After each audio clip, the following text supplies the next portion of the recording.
तुला तुम्ही बघू शकता मी एका सोयाबीन कोमट पाण्यात भिजायला घातले बघा, थोडे मीठ टाकून.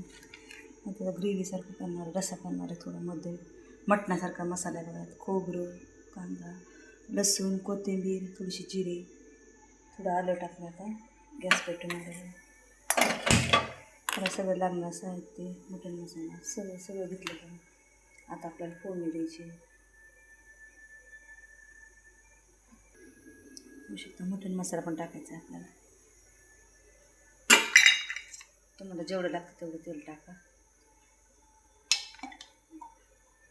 सोयाबीनचा रस्सा करत आहे, करी.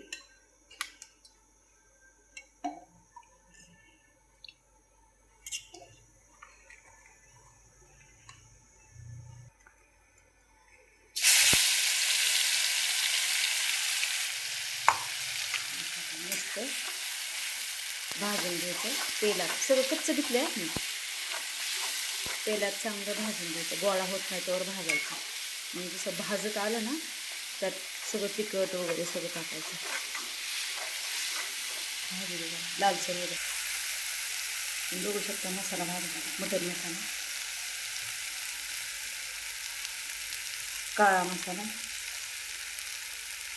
तांबडं. तिखट कमीच करत आहे, उन्हाळ्याचं जरा तिखट कमीच खायचं मला. थोडीशी हळद, आंबाडी, थोडंसं जास्त नाही टाकायचं.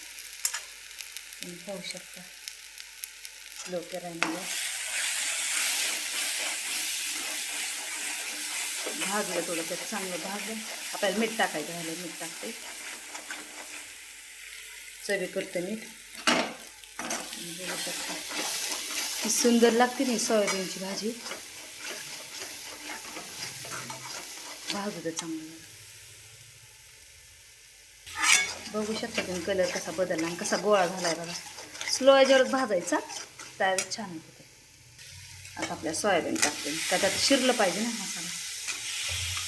थोडासा रस्सा ठेवायचा नॉर्मल.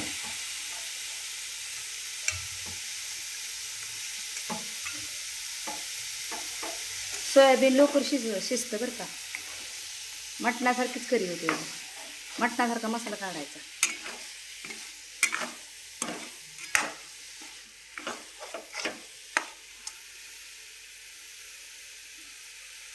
5 मिनिटं राहिलं. थोडासा असं धुवून टाकते बरं का. थोडंसं मध्यम रस्सा ठेवायचा आपला, जास्त नाही करायचं पातळ. ग्रेव्हीसारखं ठेवायचं बरं का. तुम्ही बघू शकता सोयाबीनची ग्रेव्ही आहे का, तुम्ही बघू शकता. शिजलं चांगलं, बघू शकता.